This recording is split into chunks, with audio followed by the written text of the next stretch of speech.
We're going to have to start putting that stuff after the sermon. I'm supposed to follow up that, and yeah, it's not an easy task, but we will do our best.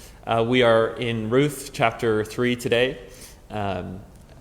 Again, we are reading out of a very interesting translation by a singular translator, and that has its pros and cons, but hopefully it shakes it up a little bit. This is Robert Alter's Hebrew Bible translation. The A stands for Alter, the HB stands for Hebrew Bible, so that is the scholarly reference abbreviation for it. That's what HBA stands for.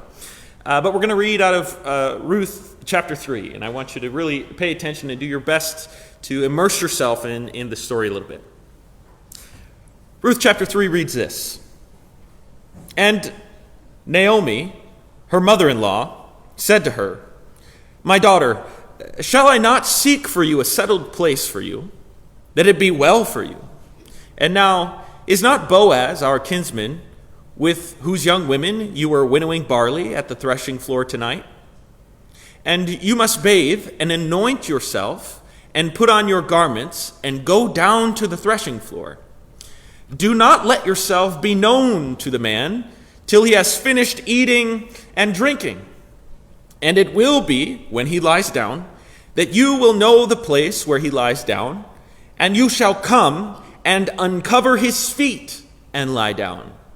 And as for him, he shall tell you what you should do." And she said to her, "Whatever you say to me, I will do." And she went down to the threshing floor and did all that her mother-in-law charged her. And Boaz ate and drank, and he was of good cheer. Anybody know what that means? All right, you can fill in the blank. He was of good cheer, and he came and lay down at the edge of the stack of barley. And she came stealthily and uncovered his feet and lay down. And it happened at midnight that the man trembled and twisted around, and look, a woman was lying at his feet. And he said, "Who are you?" And she said, "I am Ruth, your servant. May you spread your wing over your servant, for you are a redeeming kinsman." And he said, "Blessed are you to the Lord, my daughter. You have done better in your latest kindness than in your first, not going after the young men, whether poor or rich. And now, my daughter, do not be afraid. Whatever you say, I will do for you. For all my people's town knows that you are a worthy woman. And now, though in fact I am a redeeming kin, there is also a redeeming kin closer than I. Spend the night here, and it shall be in the morning. Should he redeem you, he will do well to redeem. And if he does not want to redeem you, I myself will redeem you, as the Lord lives. Lie here till morning." And she lay at his feet till morning, and arose before a man could recognize his fellow man. And he said, "Let it not be known that a woman came to the threshing floor." And he said, "Give me the shawl that you have, and hold it out." And she held it out, and he measured out 6 shares of barley, and he set it on her. And she came into the town, and she came to her mother-in-law, and her mother-in-law said, "How is it with you, my daughter?" And she told her all that the man had done for her. And she said, "These 6 shares of barley he gave me, for he said, 'You should not come empty-handed to your mother-in-law.' And she said, 'Stay, my daughter, till you know how the matter will fall out. For the man will not rest if he does not settle the matter today.'" Clear as mud, right? Well, everybody's got all the contextual information necessary to fully understand everything that just happened there, right?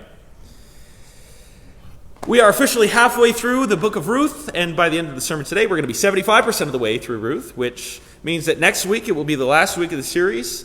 It has been interesting, to say the least, so far. We've looked at a lot of the contextual stuff, some of the behind-the-scenes information that helps us as 21st century listeners all the way across the globe, Western cultural minds. We've done our best to understand what's going on a little bit more in some of these scenes where it's very foreign to us. And that context is crucial because it allows us to see this story for what it truly is, right? It is a deliberate counter-narrative to the status quo of the time. Now, we've been tracking a journey that began with famine and loss, but quickly became something much larger. We've watched Ruth, a Moabite woman, an outsider, make a choice that echoes the faith of Abraham himself. Like him, she left her home, her people, and her history to walk into a very uncertain future. But where Abraham was the chosen patriarch, Ruth stands as the mother of faith, kind of from the outside, proving that covenant faithfulness isn't necessarily a birthright, but a radical decision to commit to another. In the fields of Bethlehem, we saw that faith moved from theory into practice, so to speak. We witnessed how the harvest became a stage for justice, where the law of gleaning, right, the ancient social safety net, and the role of the kinsman redeemer, it forced the community to look at a foreigner and see not an intruder, but a neighbor with a legitimate claim to protection and restoration. This series has been asking us a very persistent question. When we encounter the stranger in our midst, do we build walls to protect our own, or do we create a space to welcome them into the promise of God's future? And as we step into chapter 3, that question moves kind of from the public fields to the very intimate, high-stakes risks of the threshing floor. Just so you know, I have a really hard time saying threshing floor. So if you hear me mispronounce it several times, I'm just priming you. I'm really bad at saying that. And it's likely that you didn't catch it, but there are some adult themes in chapter 3 that are woven into it. So here's a disclaimer. There are adult themes that we're going to talk about today in order to understand some of the context. We're not injecting this into the text. These are scholarly intimations that have come to us, and they're vital to understanding what's going on. So I'll know what's happening if anybody gasps. But this is nothing like the Song of Solomon level. Don't worry, it's not gonna get there. But what we do encounter is another type scene here, right? If you remember from last week, a type scene is a culturally familiar scene that plays out, right? That's easily recognizable by all who would read it. So I'll give another example. Last week I gave the airport example, right? That's a very, very common one. Say you're watching a movie, and of course, there's always attractive people in movies. So there's two attractive people, right? And what happens is that they're in the hustle and bustle, and they bump into each other as they're walking in this populated but confined space, and she drops her books, and he spills his coffee, and then they look into each other's eyes. Can you guess what movie that's from? All of them, right? Why is that? Because that's a type scene, right? It's a very common cultural moment where we know what's going to happen. What's going to happen is the movie is setting up a love interest, and it happens in a ton of movies. And they do that because it helps everybody get on the same page. It is a type scene. We all know it. It's common to us. But what's less common to us is what happens on the threshing floor after a harvest, right?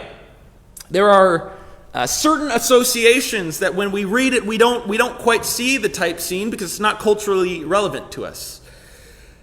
So I'm going to prime you right here, just so you know. Again, I'm not pulling anything out of somewhere. Hosea chapter 9 reads this way. This is just for reference to see how the Old Testament views the threshing floor. Hosea chapter 9, the prophet here, Hosea, he's rebuking the nation of Israel, and he says this. He says, "Do not rejoice, Israel. Do not be jubilant like the other countries, for you have been unfaithful to your God. You love the wages of a prostitute at every threshing floor." Okay? When they think of the threshing floor, they think of debauchery, right? This is not... What's interesting is we read in the last chapter about this idyllic proposal scene, right? They meet at a well. This happens all the way through the Old Testament. You feel the romantic tension, and there's something noble about this. There are patriarchs that have met at a well. But what we see is kind of a reversal of that. This chapter intentionally exposes us to a gritty, a compromising scene in the book of Ruth. An immigrant woman in the dark of night at the threshing floor with a much older man who also happens to be drunk. That is culturally relevant. These people, in their minds, when they see this scene, they know what is being primed.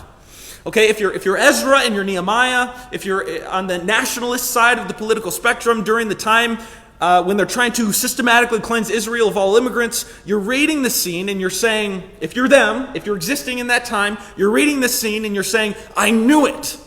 All of those immigrant women, they're the same. They all find themselves to the older man while he's drunk at the threshing floor. I knew it. They all live on that threshing floor, don't they?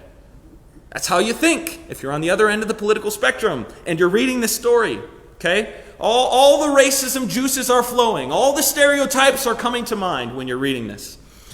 But that's not all, okay? If you're Jewish, you know the history of the Moabites very, very well, okay? According to Jewish mythology, they are the incestuous offspring of Lot and his older daughter, okay? Anybody recall what happened in that story? Following the destruction of Sodom, his daughters conspired to get Lot drunk night after night, intentionally choosing to conceive children by their father to prevent their lineage from dying out. Wild story. It's in the Bible, believe it or not. And that story is probably not factual. It's probably not a historical event, but that is a mythology passed along to pure-blooded Jewish people back in the day that helped give the Moabites an origin story. It helped them perceive the foreigner or the outsider. It is these types of stories that reinforce stereotypes about the immigrant, and it is a similar tactic used even today in the modern day. So with that in mind, You have a Moabite woman, again, at night, again, with a drunk man, again, in a type scene of debauchery and promiscuity at the threshing floor, okay? If you're a Jew reading this, you know exactly what is being referenced here. You know that it's throwing it back to Lot's incestuous daughters who got him drunk to be impregnated. You understand very well the view of the immigrant woman at the threshing floor. And so the author is really, really laying it on heavy here. They really are. And everybody that is reading this is knowing what's going on. And the author sets things up perfectly because Ruth is even encouraged to what? To bathe. They didn't do that every single day back then, believe it or not. She's encouraged to bathe. She's also encouraged to anoint herself. What does that mean? They had scented oils, scented perfumes that they would rub on herself. So this is a very intimate encouragement that her mother-in-law is telling her to do. Go get dressed up in your nicest clothes, put on some perfume, go to the drunk man in the middle of the night. It's very interesting. The author is setting this up perfectly. It even goes as far as to say that she uncovers his feet. Get ready for this. Which some scholars suggest could have been a euphemism for uncovering other parts. Okay? That would have been known back in the day. There's a little bit of tension that's going on. And because the author does this so well, there are literally some scholars who think that this is just a veiled, this chapter is just a veiled way of explaining an erotic interaction, so to speak. Am I doing good at not mentioning things explicitly? I'm trying to use like academic words kind of to, but this is what's going on, right? This is in the Bible, okay? It's not my fault. I'm just explaining it.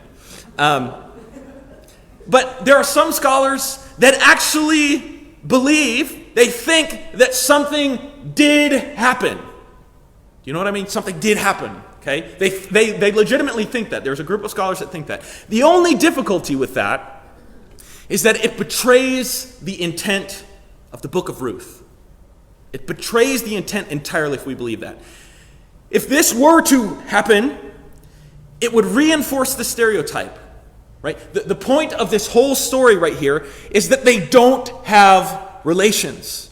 They both act honorably. Ruth was given every opportunity to become the exact caricature that the xenophobic voices of the Ezra and Nehemiah reforms expected. But she acted with integrity. Right? This chapter is intended to subvert the racist presuppositions of those individuals that would just so happen to be reading the story. It sets them up to indulge in their racist presuppositions, and then it disappoints them. Why? Well, because she doesn't do it. She withholds. She doesn't give in to what everybody thought she should do, to what they thought the immigrant woman who comes to the old man in the dead of night who is drunk at the threshing floor should do. And it does so by coming uncomfortably close to being a Jewish 50 Shades of Grey, I might add. And I'm trying to get a streak of saying things that you never thought you'd hear from the pulpit. So we're just going on. My wife told me I should not say that. But we're real people here, okay? We're real people. This scene, this interaction, it is a defining moment in the story, right? It's a moment where stereotypes are broken, where people are supposed to think, oh, maybe I was wrong about the immigration problem in Israel. From this point on, after this happens, in the story, there's no more uncertainty about Ruth's integrity or about her character. Quite the opposite. What does Boaz say after this? He says to her, "And now, my daughter," that's how we know that there's an age gap, because he always refers to her as his daughter. But that's another ethical problem that we could talk about at a different time. Anyway, he says this. He says, "And now, my daughter, do not be afraid. Whatever you say I will do for you, for all my people's town knows that you are a worthy woman." Everybody in the town knows that she is a worthy woman. And the phrase worthy woman that's used right there is the feminine form of the same Hebrew word that was previously used to describe Boaz as a man of integrity, as a man of worth. It's a word that is used for the most esteemed individuals within a community. And I think that people tend to underestimate what these late biblical period books did for the world, right? Or at least what they represented. Books like Esther and Jonah, we went through Jonah, and Ruth, right? They were early subversive tremors that really anticipated the general religious epistemological shift towards universalism that later fully introduced Christianity. It is our, you might say, our religious ancestry. That's what we're reading right here. Without these books, we wouldn't be here. You and me. Each of these books acts kind of as a battering ram against a different form of human gatekeeping, right? So Ruth dismantles the ethnic barrier, Jonah, the nationalistic barrier, and Esther, the gender and power barrier. When we see Ruth described as a worthy woman, right, it's using that exact Hebrew title, 𝗖𝗎𝗄, right? It's traditionally reserved for the valiant man of integrity. When she's being called that, at least the feminine version of that, we realize the author is doing something quite radical by using that specific phrase to talk about an immigrant woman during this time. They are taking the outsider and placing her right at the center of the covenant. That is so important. That is so radical for what is happening right now in Judaism. Collectively, these books argue that the God of Israel is no longer a tribal deity, but the sovereign God of all. A God whose grace refuses to respect the arbitrary lines drawn by men. They prove that long before the New Testament, the Bible itself was already widening the circle, preparing us to understand that in God's kingdom, faithfulness knows no borders of race or nation or gender. We're not just reading an ancient story today. We're seeing the ancient subversive roots of our own radical call to inclusion. This is the Christian message, believe it or not. The book of Ruth is anticipating almost prophetically what is to come in the message of the gospel, which is what? That God is more than just the God of Israel, but of the whole world. That all people are God's children. That anyone can enter into relationship with God. That we actually have no enemies, much like the book of Ruth has no enemies. But we only have brothers and sisters. It is this idea that exploded Christianity into a worldwide universalistic message. If Abraham is the father of the Jewish faith, then Ruth is being set up here as the mother of our Christian faith. Are we not more of a foreigner than Ruth? All of us here immigrated into the gospel of Jesus Christ.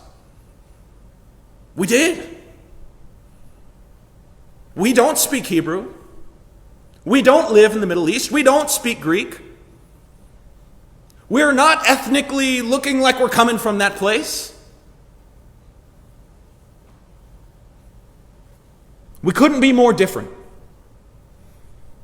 And yet, here we are.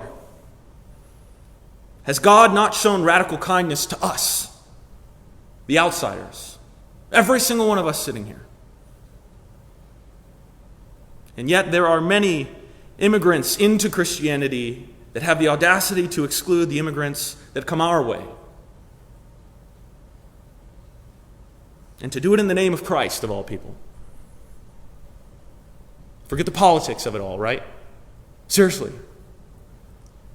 Not making a political speech up here. I refuse to do that. I couldn't care less. Look at the humanity of it. Ruth isn't on the campaign trail taking money from super PACs and large corporations, making false promises to either political party. Her name is not on the ballot attempting to reinforce a meaningless culture war in the face of a growing economic class gap. Ruth is our neighbor here in Shelby. Ruth is taking items from the blessing box downtown after dusk because she's embarrassed. She's picking strawberries for 12 hours every day, sending all the extra money back to her family. She's spoiling her grandchildren with money that she doesn't have, just so that they can have a better childhood than she did. Why aren't those stories in the news headlines? Don't misinterpret me. I'm not telling you who to vote for. I'm not pushing an ideological message. I refuse to do that in the position that I'm in. All I'm asking you to do is to open your eyes and reorient which citizenship is more important to you. Some people think that immigrants are the primary enemies to a 250-year-old country, but in reality, they are children of a God who exists outside of time and space. Who belongs? Who is deserving of our love? What identity is more important to us? And Ruth brings us face to face with these awfully uncomfortable questions. And it gives us the answer. An answer that will be given in next week's sermon. Amen. That's all I got. Like how I just dropped off a cliff there. P.S. This week I want you to reflect on your practical identity hierarchy. I know, a bunch of big words there, okay? What the heck does that mean? I mean, look at the way that you instinctively categorize people you encounter every single day. We all do it, okay? We all have a list, a mental pecking order of who belongs, who is us, who is them. Usually at the very top of the list, we place the things that make us feel secure, right? Our political tribalism, our national pride, our economic status, our neighborhood boundaries. But the gospel asks us to do something terrifying. It asks us to flip that hierarchy upside down, to make child of God the first thing that we see in ourselves and in the neighbor we'd usually avoid. I want you to pay attention to your gut reactions this week. When you see someone, especially someone who challenges your comfort, which version of yourself shows up first? The citizen of this country or the citizen of the kingdom of God? Try to let the latter dictate your response. Will you reflect on these things? And all the things that we've talked about today?